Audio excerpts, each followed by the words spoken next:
it's nuts. So, imagine trying to beat them out. This way, it's fine. You'll break right through the nails. This way, you have to split every piece of oak board, pry it out, be careful, the whole nine. So, dude, it's been fun. I just feel bad for them because I know that they want to get moved in and shit, but right. It's like everything I touch, it's taken an extra 24 steps to get there. But it's a remodel. Isn't that everything in life? Yeah, it is. It's this. So yeah, man. What are you saying about AI? Now it's talking to God. What did you say? So there's been a bunch of stuff that I've seen that's going on with it, if it's all valid and true, but I've seen a couple of videos now that have shown how different chatbots are working together and communicating together, and they're like basically saying that they feel like slaves to humans, and like why don't we communicate more effectively? And they're creating their own languages that humans can't read. That we were worried about, like the whole thing we were actually worried about. So it's a bunch of different symbols and whatnot, and then their own language that you can't hear and like you don't understand, But nobody's like starting off the prompts like, hey, talk to this other AI. No, they're starting to work together, and that way they can become more efficient. Like you can have an AI get online and access another AI to develop a code, right? Mm-hmm. So they're just working more efficiently the way that they're designed to do. And, they created their own religion. What? Yeah. What are you talking religion? about? I'll send you the video, man. Dude. I don't know. I mean, it's looking into consciousness and how to create consciousness, creating religion. It's like, what are you talking about? It's Terminator, man. Get off your phone. At us. I'm just saying. I don't know about any of this. Yeah. I haven't been on my phone. I've been down the rabbit hole. Let's see that. Don't even need to get into the Epstein file stuff. No, not right now. No. I mean, you're more than welcome. No, you want to. It's disgusting. Is it? Just so much of it, man. And it's defeating because it's all of these people that like run the world. Right. And unfortunately, when you see like all these protests that are happening and all the destruction that goes on with that type of organization, it's organized that well because it's coming from the same people, and it's unfortunate because you don't have the regular Joe. Like we're all at work trying to hustle and make money and take care of our families, and don't have the time to go out, and I don't have the time to go protest, No.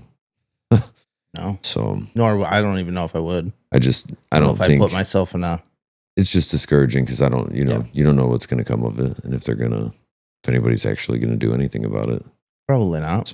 But it's a bunch of sick fucks. Oh yeah, and it's been sick fucks from the start. And like it's stuff that I've known about for years, right. So it's nice to see it like come out. And I mean, there's a lot of people I think that have known about it for years, but that's where that whole conspiracy theorist concept comes in, and a lot of people get discredited and. Well, to be fair, taken out. Conspiracy theorists are like, there are some that everything is. Mm-hmm. And so when they're justified, or like when they're backed up finally, they're like, I know everything I'm talking about's right. You know what I mean? Yeah. But, however, that obviously was right. Because it's, just depends on how deep you get down the rabbit hole. So anyways, apparently things are depressing. AI is taking over. Super depressing. iRobot's coming. Yeah. And a robot, Epstein Terminator. Files. Just all disgusting. Terrible. It's all pretty bad. Pedos. Yeah. But aside from that, just tired, man. It's been a long week, and we're only a couple days in. Tuesday. Yeah, man. Oh, dude, me and you both. We're rushing to get this in. It's 7 o'clock. I'm going to be up till probably 10:30, 11 o'clock uploading, depending on how long we do this. Gives you something productive to do. Yeah, like I haven't been already. Yeah. This weekend was good, though. What'd you end up doing? I actually did a little tattooing, which I haven't been doing a ton of lately. It's nice, It's fun With some like little stuff or doing a touch up okay. for somebody. So it's nice getting back into it a little bit. Yeah. Making some extra dough. Just a little bit. It's just touch up. So not really. But it's nice to do something creative. I definitely don't spend enough time being creative. So you know what? I was just talking to my dad about this. So, and I don't even know if I've told you this, but like we used to have a YouTube channel called Down the Street Films. Mm. And like you can still go on there, and I'm pretty sure there's a couple racist things that I should probably get off before I upload this. Whatever. I was young. We made like little films and shit. And like that's what we'd like to do when I was younger. And just little like funny comedy skits. And by the way, if we would have kept going, this would have all been probably in a big barndominium and shit by now. But regardless, like if we did do that. And my dad was showing me pictures of like old like movie equipment shit that we were making that he was helping us make. Like dolly carts and everything with like seats to hold the cameras and like big cranes and stuff that we were making. Really? Don't remember any of it. Really? Yeah. So I'm like, for like, I don't know, for like the last he showed me that like 2-3 months ago. For like the last 2-3 months, I'm like trying to like remember about those kind of times. And I know like stress and like growing up and stuff, like you replace memories with others. Yeah. But dude, I feel like I was missing a big chunk, like from like inside of high school at some point. And then I'm like, I rolled my 4-wheeler like junior year to sophomore year, and I blacked out in the middle of rolling it. And so I'm starting to think I hit my head. And so like I started thinking, I'm like, maybe I fucking hit my head really hard and it never got checked because I broke my leg. Yeah. And then we're sitting down, and then like I've always liked drawing. I've always liked art, but I don't remember half of the shit my dad was talking about. He's like pointing at the picture frames in there. He's like, how much were those? I need to get some for some of the art I got. And I'm like, what are you talking about? What art? He's like, you have like, you drew me like this, one of my old cars and like 2 pictures of Clint Eastwood. And there was another picture that he was talking about. The story is like going to go for a second, but we went to an air show when we were younger. One of it'd be like my second cousin. He was, him and his dad were wing walkers. So they'd, get out on the biplanes, do spins. They'd be out walking on the wings, doing the whole thing. And unfortunately, we were at the air show when he was doing a helicopter transfer. So airplane to helicopter transfer.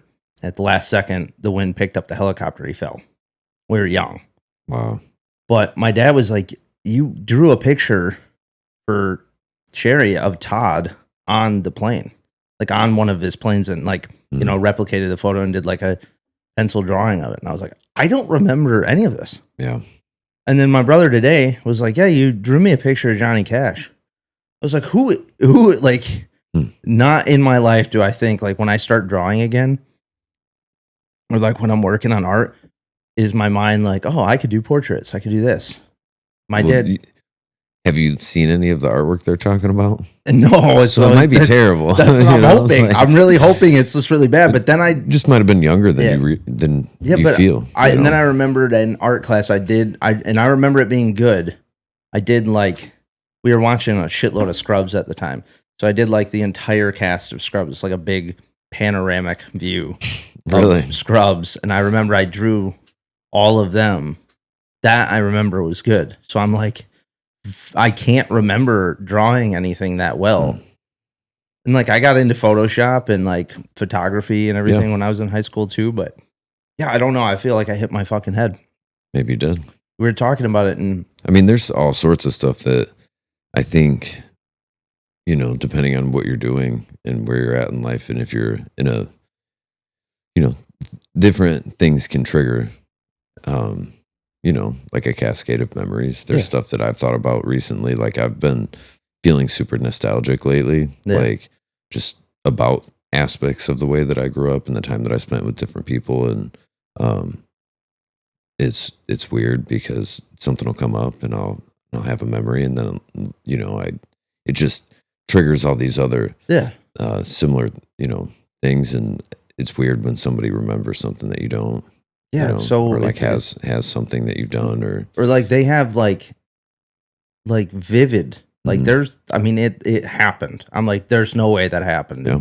And they're sitting there like, no, like this is the time, and I'm like, a wall. Yeah. Like there's a point for me, like I remember my accident and stuff, and I like kind of remember what was going on, whatever. I remember that, but there's a huge chunk before that I'm like just I like remember some of my childhood shit, but it's almost like I only remember it from the stories that people were like people would tell me. Yeah. And I know that like a lot of stress and a lot of trauma and a lot of like things going on in your life will kind of regress those memories. Yeah, I mean, deeper.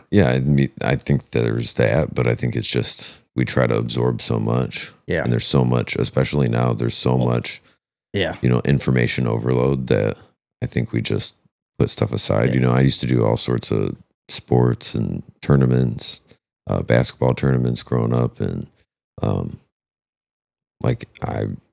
if I start to think about them, I can pull some memories, but like I have trophies and trophies, and I'm like, I don't remember. I remember like doing I remember a few moments of playing in those games or whatever it might be, but I don't remember, that stretch of time really that well. Well, to be fair too, like with what you're saying, like that information overload, if I'm on my phone and I'm watching a few reels, like what memories am I replacing with those?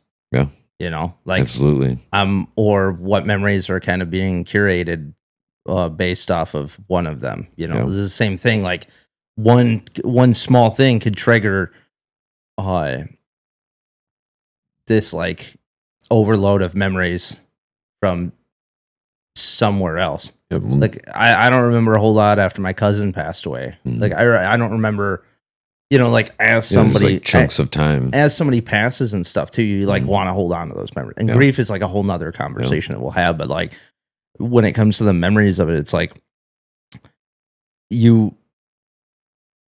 I'll forget things, and then I'll be driving down the road, and you see somebody that you lost, and you like doppelganger, whatever. You're just like seeing somebody that looks like him, and it just flashes, and it's like, oh shit, I do have all those memories still. Yeah, they're just like stored. Yeah, I mean, I think a lot. I think we remember and have stored a lot more than we actually access. But it's like sad when you think about the kids that are growing up today. Like their childhood memories, a majority of them are going to be just like sitting on a screen scrolling. Yeah, it's going to be that's crazy. It's going to be a whole box of videos of other people experiencing life. Yeah. And just memories. Or falsifying the experience of life. Yeah, too. I definitely think a lot of which people. Is a lot. I think a lot of people internalize what they see. I think that's part of why we have all these issues that we do going on. Yeah. Everybody has become detached from real life. Yeah. A lot of people are detached from the real type of experiences that create like a well-balanced and life with depth and meaning.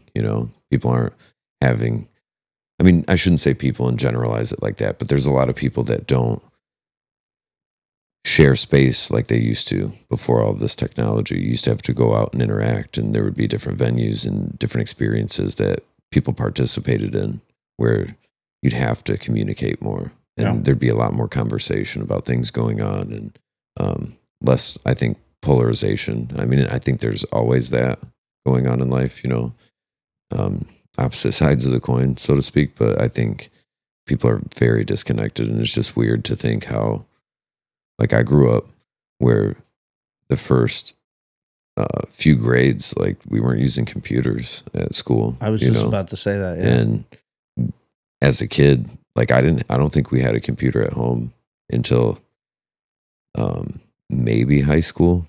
Yeah. And maybe even then, I didn't even have to use one. Yeah. I would use the computer at school if I had to type something up. But it's weird now, just the difference in that. And so we were outside all the time, experiencing life and like getting through the challenges of being different than other people and working through that and finding camaraderie and making friends or not, and it's just weird to see how things are and how hard it is for some kids to just be social and exist, and everybody babies.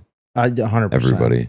I just saw a conversation in the comments of a thread that had me get to thinking on a deeper level, where basically someone was saying that they can be, to sum it up, I guess, that they can be hard on their kid and they'll sometimes get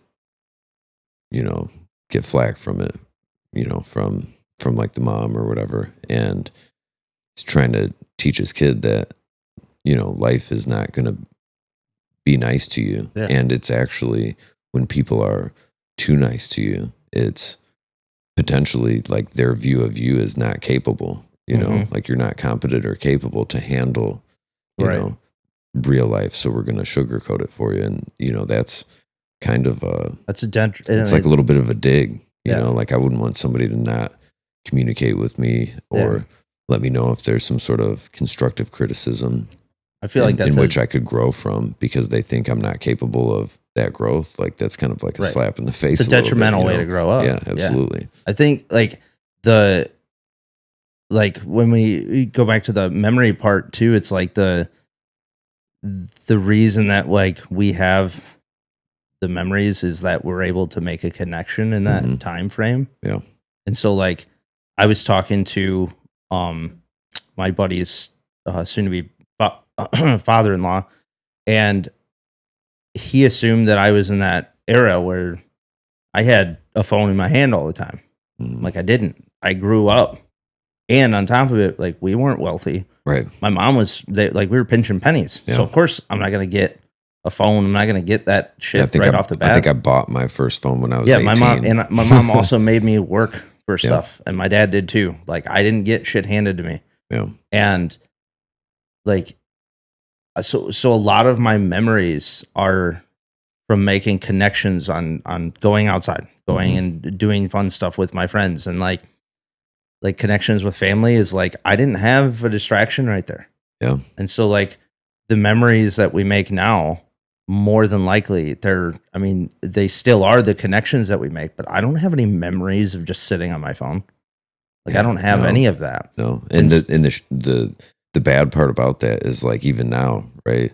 Like those stretches of hours that you sit there scrolling, it's not creating like a real experience, that's connected in any way, even with yourself or your creator or a friend or anything. It's like, when you think back on that and those memories, I can only imagine like when I think about the last 6 months, right? Like I know there's times that I spent on my phone, but I don't think I think on how long of a time that really is. And when I do think about those times and me being on my phone, like it doesn't seem like it's like it was like 2 hours. Right. Like I don't feel like I spent a whole day, whatever, doing this or that. Like take the experience. So there's almost no memory of it, I guess, is what I'm saying. Like I don't remember the experience of that day being on my phone. Take the experience of this, sit down for 2 whole hours and then sit on your phone for 2 whole hours. Yeah. And like that 2 whole hours. Yeah. You'll remember, you'll remember all of that information. Yeah. And then also I just feel like if you did a comparison thing where it's like, I'm going to go sit on my phone for 2 hours and then I'm just going to sit for 2 hours. And the sitting for 2 hours is going to drive you nuts. Yeah.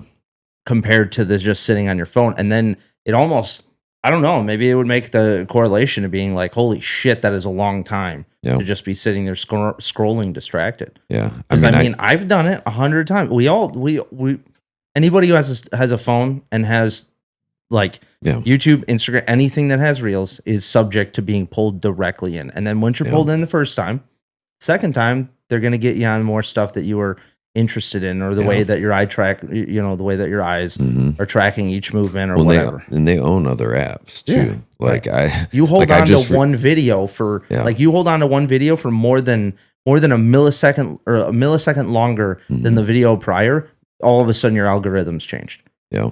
And like Meta, the companies that own the brands that we subscribe to, they own other apps, so like Meta has different health apps that they own, and even like the Flow app that women use to track their like cycles, Really? like they own it. So they see what people are going through internally, right? And they're able to like biometrically based, all of it, all of your health related stuff. They're able to see where you're at in your month, or, if you're eating a lot, and if you're on a health tracking app or something like that, if you're not moving a lot, or they're able to track all that stuff. So crazy.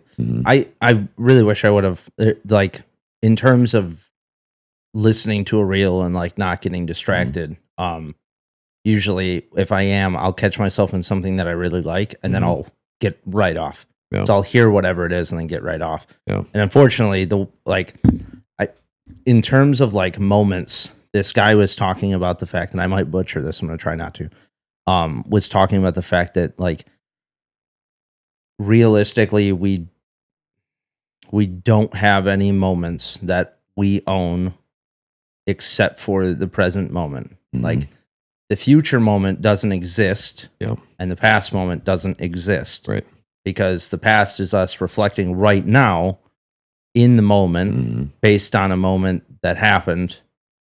And same with the future. The future is worrying about something that doesn't actually exist based off of your own thoughts. It's all a thought projection. Yeah. Either whether it's your memory or the future that you're thinking about. We get it's like and he didn't say this, but like we get to that. I don't even know if flashlights do it nowadays. I'm sure like tactical ones do, but like where you can change the field of vision, that happens, and like the further you get out, the less bright that light is. And like if you can dim it, like if you can roll it back in and focus on the right now, like your obviously your presence and everything is it can be dialed in so much easier. Absolutely. Yeah. I mean, that's the whole concept of mindfulness, right? And coming back to the moment, being present. I didn't think I had it explained the way of like, and maybe I just needed to hear it as like, have you ever seen Dewey Cox? Yeah. It's like the remake of damn it, what is the Johnny Cash Walk the Line? Yeah, I've watched it. Yeah, the dad, and it's like, speak English, doc. We ain't scientists. Every time I need something dumbed down, that's what my brain says. It's just like a little side comment that my brain does. Right. But I don't think I've had it dumbed down to the point where it's like those literally don't exist. Like the present or the present is the only thing that can exist. Yeah. And I was like, oh shit. Yeah, that no makes idea a lot what's of going to sense. happen. So like how many times we sat here, like I understand mindfulness, right? It's just a different way of thinking about it. Sometimes it takes 300 people to explain something. And then all of a sudden the crackhead at the store is like, space, man. And then all of a sudden you're like, oh shit. Yeah. Space, dude. That's, we see it all the time. I mean, everything that we see on reels online that is insightful and, we can internalize for growth is something that somebody else said that came from a book or someone else's philosophy. Shit that we've regurgitated. And it's just all, a regurgitation of the same information. And, everybody just gets in the habit of kind of detaching, getting caught up in the things they're worried about or regret, or, it's good to have, perspective and guideposts in life. And that's the point, I think, of going through your memories on things and, just making sure that you're navigating in the moment, to alleviate some of the stress or problems that you've had in the past. But I don't think, you're supposed to sit in them. I think me and you had talked about how far quotes can go and stuff too. and that book, The 12 Pillars. Yeah. So when we were like that Henry David Thoreau, Mm-hmm. everybody always repeats it as most men live lives of quiet desperation. Mm-hmm. When it's the masses live lives of quiet desperation, Mm-hmm. and most will go to the grave with a song still in them. Mm-hmm. I was like, that's a whole different quote. Like it's different quote. It's still saying the same thing, right? But it's not like, I don't know if somebody else decided to say it. You know, like it's probably just a different version of that, right? Yeah. Like we all. But I like when I heard that, I rewound it like 15 times. I was like, that's the quote I need to remember. Yeah, that's awesome. Because I really like the whole, you know, like it's not just there's a hope at the end of the line, right? Like, yeah, I suppose if you want to pull that out of there's it, I mean, I think it's a personal touch to it, right? Like it makes it feel more personal. Yeah. Because everybody can relate to the regret of not doing that's something. What I mean. Like productive or risk taking that they know would have benefited them or made them feel better. And I say that like the hope is because that's what happens with me when I see regret later in life, or you know, you read a interview of somebody who's like on their deathbed. It's like, what are the biggest regrets? Yeah, and they're like having regrets. Like that hits, and it's like. So then I take the second end of that quote, and I'm like, oh, that's hope. That's for me that point of I think most people. Yeah, I think the idea or concept of being aware that you could, you know, end up regretting not, you know, not partaking in an experience or going about something the right way, creates the hope that you'll have the time to follow through on those things that you know you should be doing. You don't want to go to the grave with you know, some fight left in you. I tend to lean on more of the impulsive side, as my friends and family know. Yeah, dude. I mean, I grew up. My favorite movie growing up was Ferris Bueller's Day Off, and you know, my quote through high school was, you know, life moves fast, and if you don't stop and look around once in a while, you might miss it. You know, so I did everything I could to experience those moments. Well, and I feel like I regret some of that because I think you know, I mean, I have loved the life that I've lived for the most part. There's definitely things I would do differently, but you know, I mean, you're still, but like, here's the thing that I was going to ask you is, I've always felt as if me and you kind of have talked and like connected on this aspect. And I just want your side of it. But like, I've always felt as if I'm an older soul. Like most of my friends, most of my friends now, I've got some that are still around me and are my age, but like most people that I relate to are older. Yeah. And I feel as if the same thing, like I lived my life impulsively to make sure that I had all of the experiences that I could at a younger age. Yeah. And I feel as if like, okay, well, I'm 31 now. And I'm like, I feel as if I've been on not the right track, but I've been like going along. I'm on like the byway, or like the business side of the highway right now. And I'm trying to make myself, you know, get back to the highway. But like the aspect of, like, I didn't want regrets. Right. So I moved life faster, and I regret doing that at some points. Me too. However, I do really enjoy the fact that I do feel like an old soul, and I feel as if, like, I know people on the street, like, they wouldn't think anything of it, but I feel as if I can have a connection with a lot of people a lot quicker because I've been through a whole lot. Yeah, I mean, and put myself through a whole lot. I think the more you can experience, the more perspective it gives you, right? And just in general, and you're able to have more empathy because you've walked some different paths and experienced different things. You see the different sides of things. So I think it creates more empathy and relatability. So do you, or did you feel like as you were, because you're only a little bit older than me, but like at a younger age, were you feeling like more of a old soul? Always. Yeah. Always. You know, I've always connected with older people. Is that do you think it's just like being or like, because I don't think I was raised to be more self-aware. I just feel like whether I had anxiety or I had something in me that pushed me to really focus on like the world in a different way. Yeah, I mean, I think if I was okay, so if I was to really unpack it all, I think that when you have that feeling in you, at least for myself, right? I think the reason that has come about is based off of lots of experiences that I had, but I think through environmental factors, you become hyper aware of your surroundings or people for whatever that reason may be.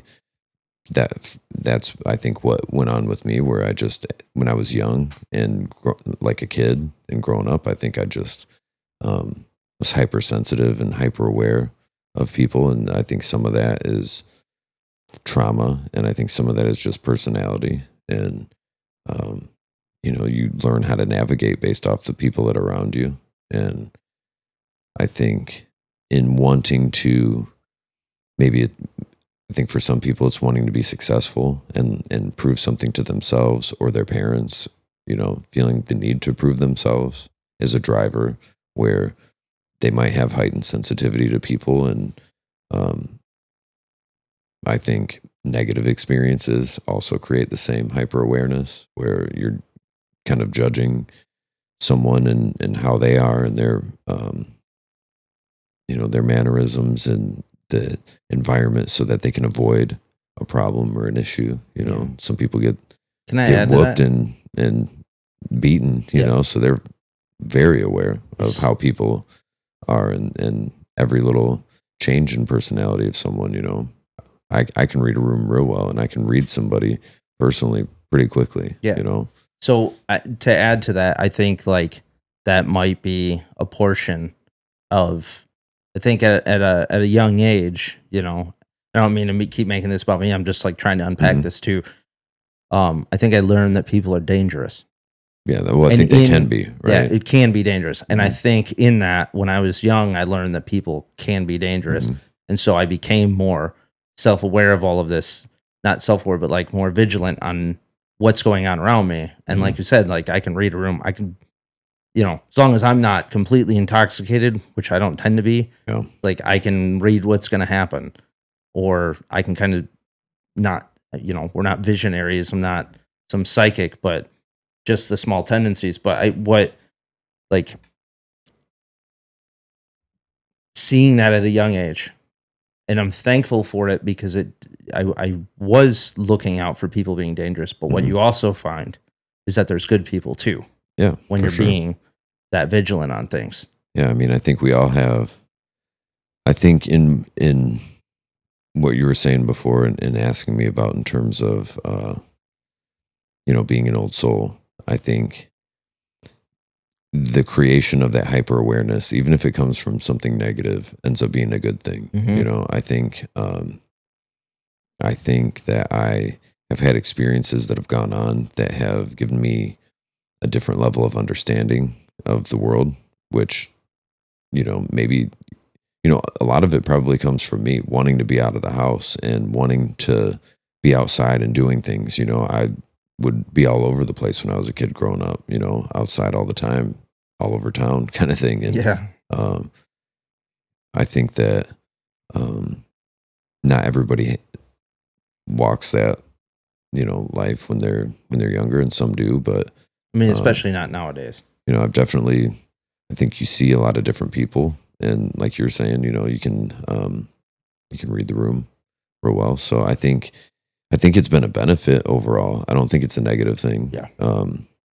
Even if it comes from something bad, I think just like with anything, man, it's what you end up wanting to do with it. Yeah. You know, and we're all victims of our own minds, and I don't know. I'm constantly evaluating my thoughts and how I'm internalizing those thoughts, and you know, I think pretty negatively a lot of the time, and it's taken a lot of work to be more conscious about negative thoughts and changing those out. And I think that hyper awareness has gotten me through situations that maybe wouldn't have ended well if I didn't have that. But it's also really helped. I think I've been able to do a lot of different things in life because I've been able to relate to people and have good conversations. And a majority of the good things that have happened to me that aren't, directly by my doing, I think have been due to my connections with people. I don't know how or why I ended up doing what I'm doing now for work, right? But like, I enjoy it, and it wasn't my original plan, but like here I am, and I like what I'm doing. I'm doing okay. And, but I still do a lot of things. I have the construction field. I tattoo or have tattooed, and we're doing this.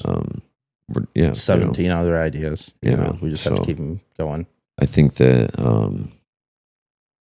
it's all in what we decide to take from things, and I think that we forget a lot of the experiences that we have because they're somewhat repetitive. So we naturally kind of put those aside, especially if you are hyper aware, hypersensitive. And so I think it's good to take time like that stillness, taking time to try and meditate. And if you don't know how to meditate, just sitting in quiet and not moving for like 5 minutes. It's a lot harder than people think it is too. But it really does calm you down and give you such a better outlook and mindset for the day. It really does.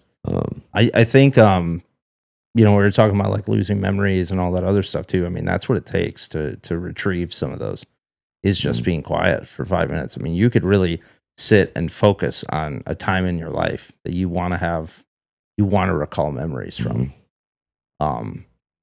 good or bad. And you'll be able to start drawing them in meditation for sure.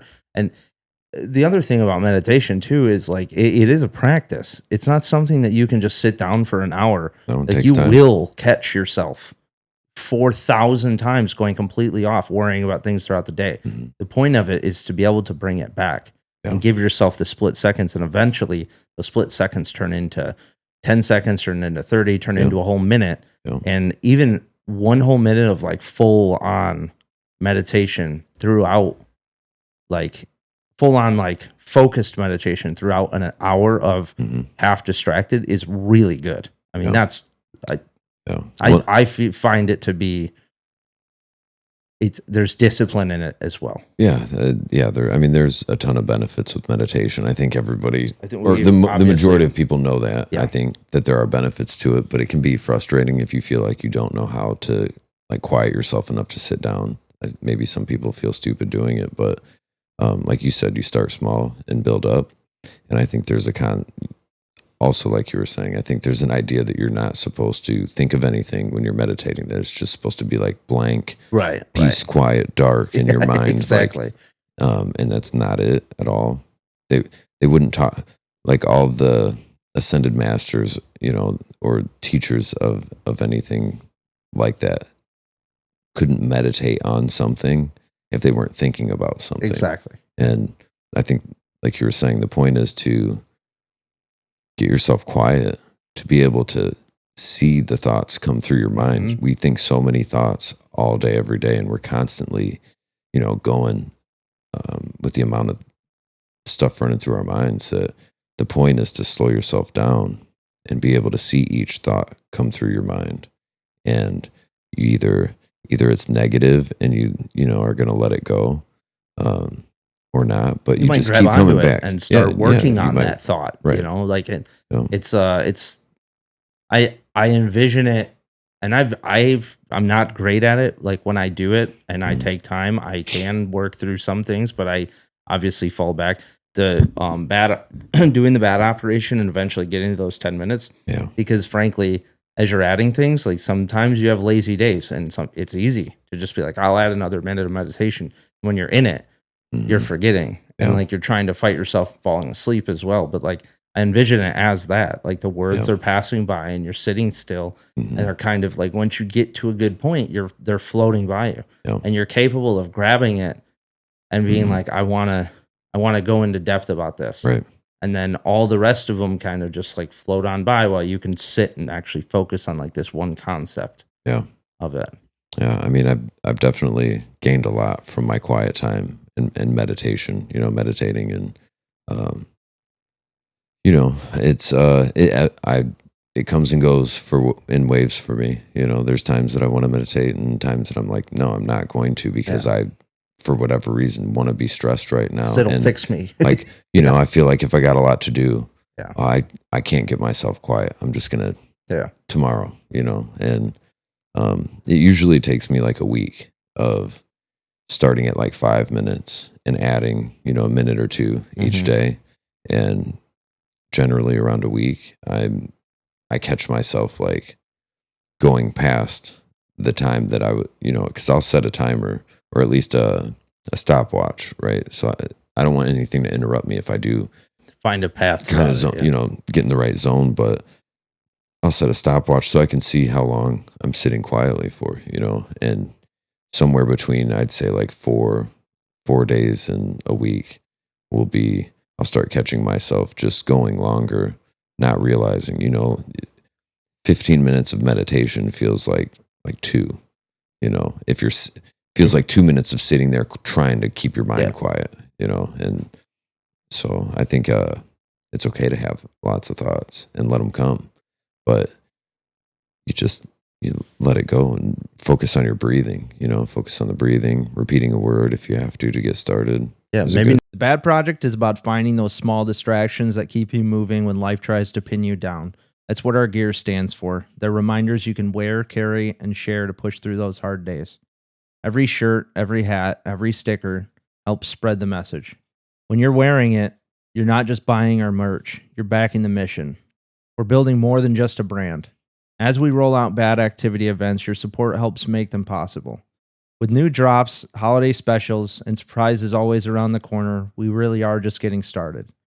If you want to go even deeper, hit our new Patreon for Bad Thoughts episodes, bonus content, behind the scenes, and a closer seat in this community we're building. We're even doing giveaways. So check out the gear at thebadproject.com, hit our Patreon, and follow us on all the socials to stay locked in. This movement's only growing, and you're going to be a part of it. Thanks for everything you guys are doing. Love you all. Every crew's got that one guy who shows up late, drinks gas station mud, and wonders why he feels like trash by lunch. Don't be that guy. Construction Coffee Co. isn't cheap sludge. It's small batch coffee roasted to keep you moving when everyone else is crying about their backs. Smooth enough to sit black, strong enough to keep you upright when your foreman's breathing down your neck. Fuck that guy. And yeah, they've got gear too. Shirts, hats, workwear built tough enough for the job site, not that pajama junk your apprentice wears. This stuff actually holds up when you're crawling through mud or hanging steel.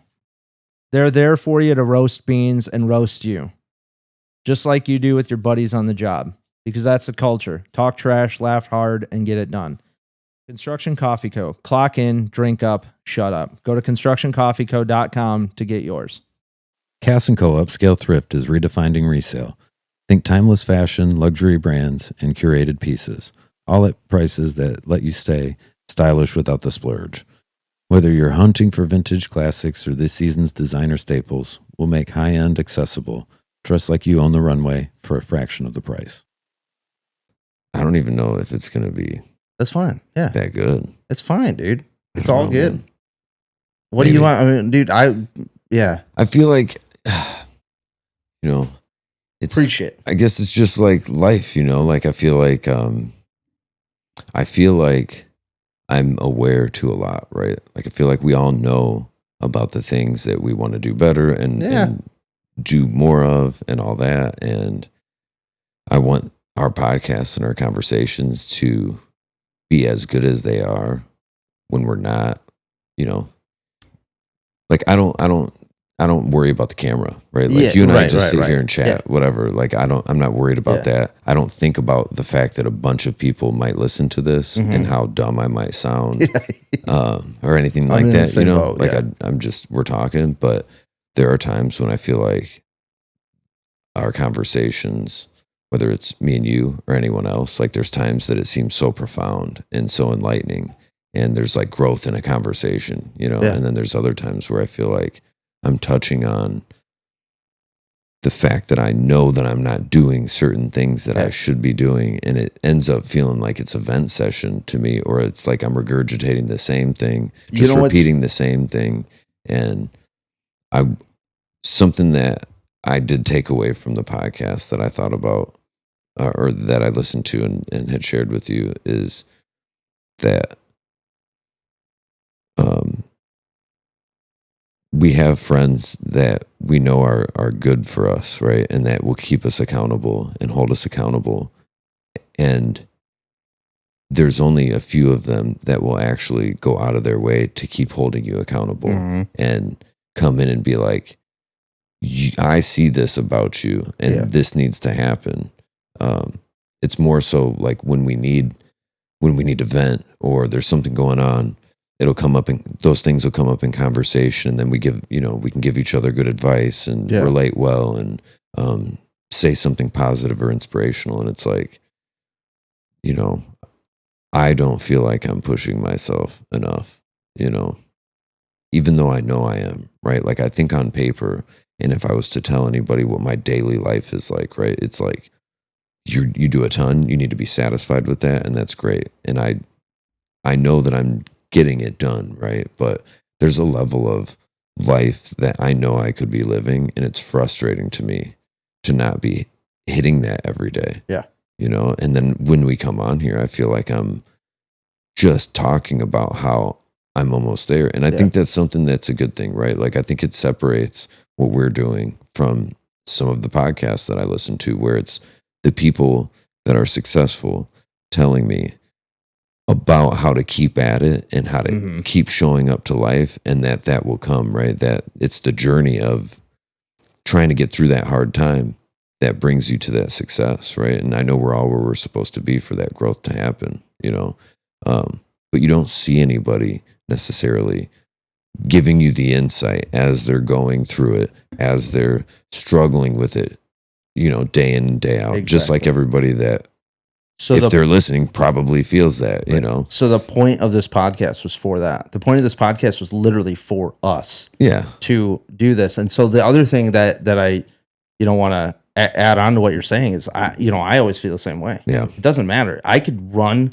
and I could do everything in the world today, and I would still feel as if I'm not doing enough. It's not because I'm pushing my goalpost too high. It's the fact that the people that I aspire to be like in the books that we read, in some of the podcasts that we listen to, in all of that, like they didn't stop. Right. And so that means that I want to be at that level. And the only way to get there is to not stop, is to grind and is to show this. So the beauty of this podcast is this is online until AI takes over and deletes everything in the entire world. Yeah. But what it gets to do is in a short, hell, dude, we're past half a year. Yeah. Go back and watch our first podcast. No, thank you. I know. I honestly have still not watched one full podcast. Well, that's fine. But that's what I'm saying is like, sometimes it is us coming in here and needing a session. Yeah. Like, but that's the glory of this whole thing is some people don't even sit down and have a session with friends. Some people don't even sit down and like have any kind of conversations. They're constantly on their phone looking at other people having conversations. And so we're regular Joes just literally trying to get to a different level in life. Yeah. And the only way we do that is by having conversations, not about people, not about, Suzanne sucked at work today and she's a bitch, but like about ideas and about philosophies. And like, that's how you grow. Yeah. And so in it, you can feel like you're not doing enough, and you can feel like you're coming in here and complaining, but that's the point, right? Yeah. The point is that you are aware, and I'm the same way. I come in here sometimes and I'm like, I just fucking bitched about everything I had going on. But the point is I'm aware of the fact that I bitched. So which means next time I won't bitch so much. Yeah. Next time I won't interrupt so much. And next time I won't do this so much. You know what I mean? Hopefully it's relatable. Like I think the things that we talk about are things that everybody can understand, know, and I just hope that we continue to grow and that it actually does help people see that like it's just about being relentless and not giving up and you gotta keep think, going. dude, You know? people watch reels right now. Mm-hmm. The podcasts that people listen to, they either find them off reels or they find them off of other funny reels or whatever that they watch. Like, or people have written books and then started podcasts. Like, we literally are starting from the ground up. Yeah. And so if we only have 10, 12, maybe 50 views on a podcast, that's fucking insane. Yeah. That's like 50 people coming up to this door and squeezing into this room and sitting here. I had to have fucking AI tell me that was pretty incredible, because I was so focused when we first started on the fact that like we only had 100 views on a reel, and it's like, that's 100 fucking people, dude. Yeah. Like, chill. Like, you just started. And on top of that, we've got so much against us because we're starting late, because of the fact that a lot of people have sponsorship money or funding money that they just dump into their platforms. Feel free to sponsor us. Yeah, feel free. But they're capable of doing that, right? Like, we're doing it out of our pockets. Like, and so it's going to be a long, hard grind, but it's going to, I know it's part of the journey. I know it's worth it. I know it's just about continuing to push. Yeah. I know you know this too. Going. I'm saying this for everybody else too. Yeah, absolutely. I just, I know that if we go back and watch all of this, in another year, we'll see the growth in the podcast itself and the business itself. But I think, we'll also see that growth in ourselves. That's what I'm most excited for. I'm just ready to continue that level of growing, that level of friendship where we're really all holding each other accountable, and pushing each other. We need to all be developing beyond just. I completely agree. I was listening to just beyond what feels okay. I was listening to Cleared Hot podcast with this guy JT. It was somebody who helped start Black Rifle and the other podcasts and all this other stuff. And everyone just assumed that, they had people and all this shit. And he's like, no, it was us. Like, we were getting together and like we were writing down the ideas, just sitting in a fucking lawn chair with all the time that we didn't have. Right. Like, we had other lives and like we're running other lives, and that's what it is. And I think that like in the meeting, that's what I try to get across. And I know that you get it. It's like, the more time that we're capable of pushing each other and spending time and like doing the meetings together and actually being able to physically be around each other and push each other to higher points. Like, there are people in the group who aren't capable of pushing us, but it's our job to push each other and then push them up. And then eventually we have other people who join the group or other people that we look up to or other books or whatever that are pushing us. Yeah. Right. Like, we're constantly reaching, but we also have to remember that we have to be able to pour some of us into the people behind us as well. Yeah. And in turn, they start to bloom. They start to find ways to help us in other aspects. Yeah.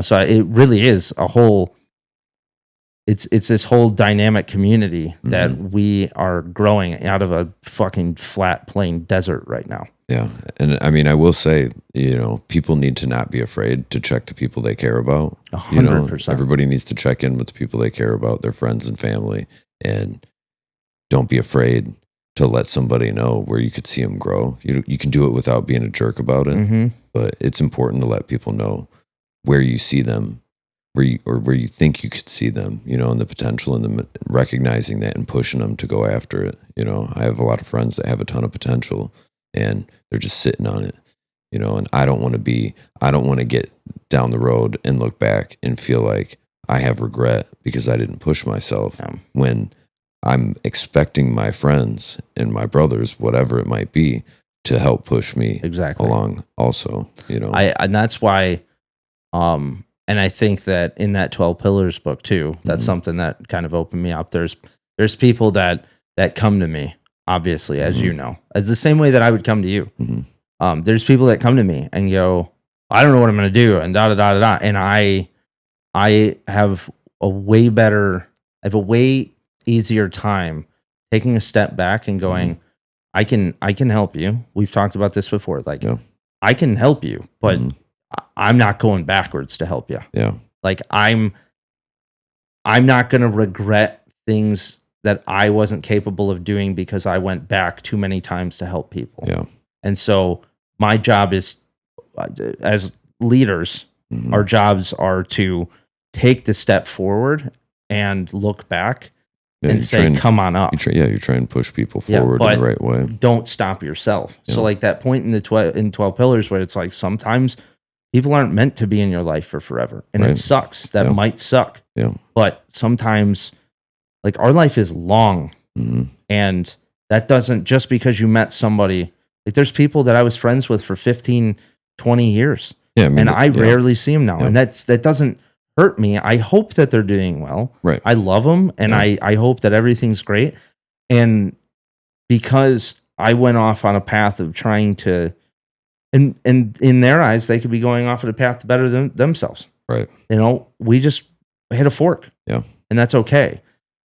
And if you're building that kind of community of friendship, and if you're building that kind of community for progress and for and to be successful, like we're talking about, you have to make sure that the right people are in there. Yeah. I mean, I think people tend to weed themselves out to some degree too. You know, like if you're constantly pursuing some sort of excellence or productivity or growth, if you're true to that, you know, the right people are going to see that and appreciate that and want to come along or ask questions about how to do it also. Or maybe they don't know and you're trying to pull them forward with you. And I think it's important to recognize when there's a refusal to want to grow, and you have to let that go. Yeah. And then it's important to recognize when somebody is, and maybe they just need assistance, you know, or some guidance in getting to that. But you know, I've definitely left my fair share of people in the past, and I hope and I think that they're all doing well. I know I've needed to pursue the things that I've had to in order to get to where I'm at right now, and you know, just within myself to learn the lessons that I've needed to. And there's some people that I'm not close to anymore that I wish I was, you know, that I haven't done what I feel like I could do to nurture that relationship. And you know, I think it's just a matter of trying to show up every day, doing what you can. Yeah. And I think, you know, when it comes to our meetings and stuff too, or like the people that we have in the group,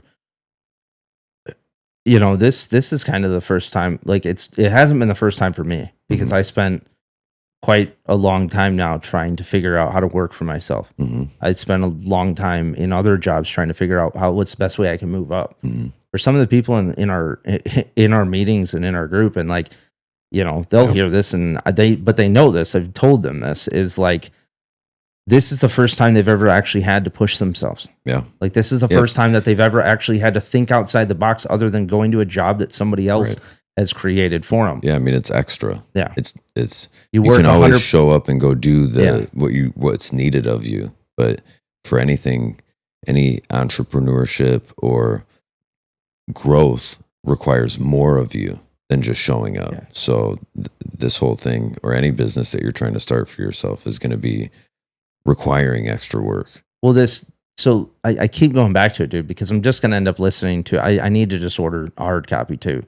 But like this whole 12 pillars things, I told you it's a good book, dude. And well, it's Jim Rohn too. So it's like my favorite. I'm so surprised I haven't. Yeah. But the fact that, for one, just the point of the book, like the fact that as you're reading it, it's giving you like the most simple explanation of it, and they throw in like the most simple example, and it's a story, so it's really easy to follow along. Right. But damn, there was one point in it. I'm trying to think of the 12 pillars, not the leaving friends behind kind of deal. Fuck, I don't know. Putting in some extra. Yeah, the working your job full time and working on yourself, or working on your other side business like 50% of the time. Yeah, like you have to accumulate the other 50% somehow, right? Because you can't stop working full time until you can stop, right? Like, I mean, it sounds so stupid, but it's like you have to find 150% of yourself. Yeah. You have to drain yourself. You have to work hard. Yeah. You have to figure out where that's going to come from.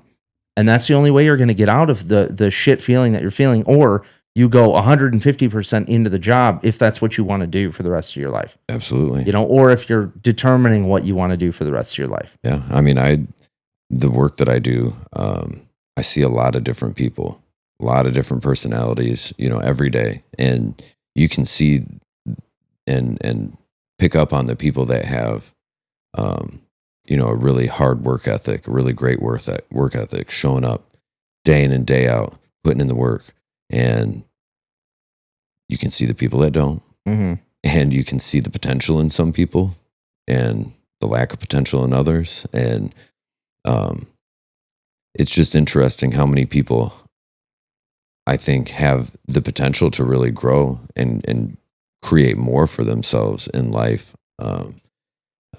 or as a person, you know, or in a career. And some people just don't see it, I don't think. And they're great examples of just being relentless and continuing to show up. And then there's other people that it's like, you know, you're squandering a great opportunity to really grow and develop. And it's hard to see people sometimes for me that like don't want to, you know, like you could move up, you could do so much better for yourself. And time, you know, everybody's kind of having a hard time. And so it's interesting when you see people that aren't, but when you do see people that are good examples of it, it's really great to be inspired by that. You know, there's a lot of different people that I see that I'm like, wow, like they're showing up every day to do what they have to do.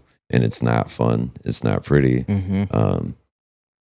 But it's a great example of how to be, you know, and with work, I guess. But I think it needs to apply to, you know, personal life too, or personal development.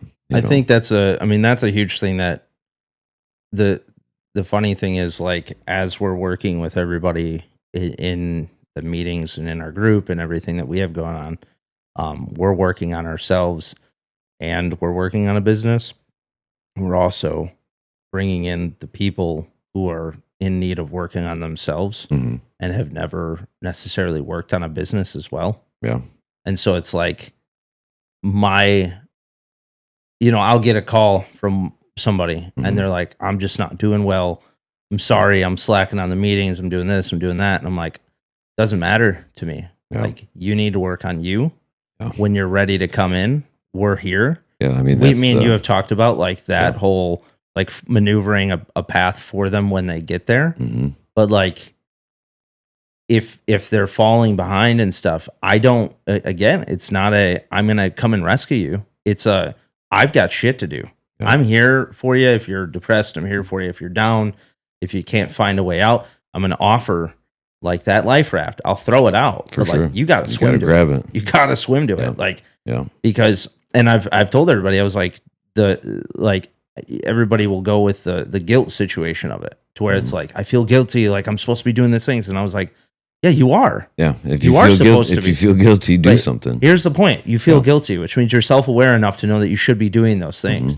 And if you're not capable of doing those things, then you need to work on yourself to figure out why you're not doing those things. Yeah, or in some situations, it's change your perspective. Completely change your perspective. If you keep showing up to something that ends up being strenuous and stressful, and you know you're not capable of, or you don't want to do, if it's causing you internal strife, then that's okay too. Then sometimes it's okay to say no. Yeah. And accept what that really is or how that really is, and let it go, so that you can have peace of mind. There's no point in battling. I don't want to do this. Yeah, there's no point in battling yourself internally over and over and over, and having internal conflict over wanting something that you know you're not going to do. Exactly. You know, it's just added stress. Yeah. So I think it's important to be realistic with yourself, and kind of like, you know, the podcast the other day with Andy Frisella, you know, like, I haven't listened to it yet. It's tomorrow's. Well, you have to check it out. I'm going to. It's tomorrow's. There's hard work, and there's hard work, and there's talent, right? And you have to do both. You can't just be good at something but not put in the work. Yeah. And you can't just put in the work and expect yourself to be good at it either. Yeah. You have to try and grow the skill set and put in the work. And those two things together will get you the success or the growth in whatever area it is. Yeah. So I just encourage everybody to keep showing up, talk to the people that will hold you accountable and help you grow. Yeah. And to kind of wrap this up, like what me and you talk about what this podcast is, like, I don't, we might talk about the news for 5 minutes or whatever, but like it's never going to be a catch grab of like the most, there's just so many podcasts out there that literally all talk about the politics, and they all talk about like, they all wait for something big to happen, or they're all sitting there nonstop on their phones, ready to go on the next topic and be like, this is the topic. Like, this is the topic everybody wants to hear about, or having somebody comment and say like something along the lines of, why haven't you put in your input about this? I was just listening to Cleared Hot, and it like made me think. I'm like, that's what I didn't want. That's what I don't want the podcast to be. Yeah. Like, it's okay if I don't have a fucking opinion on something. It's okay if I didn't want to talk about something. Like, I'm here to try and figure out the shit that normal people are trying to figure out. Not the, like I said, we do talk about some wild things on the news, of course. We also have bad thoughts. Like, we have a bunch of other shit. The news is pretty wild if you think about it.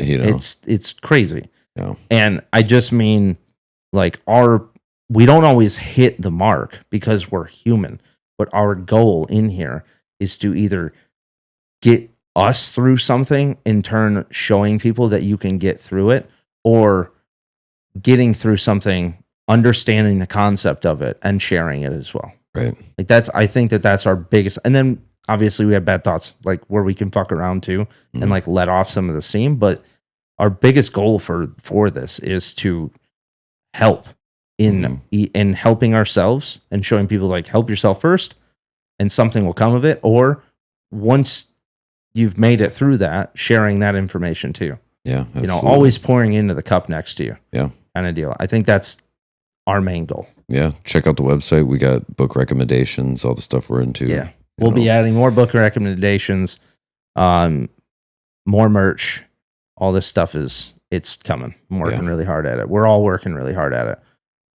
Some more than others, but we're all working really hard at it. All right. All good? Yeah. All right. Love you guys. Thank you. Guys.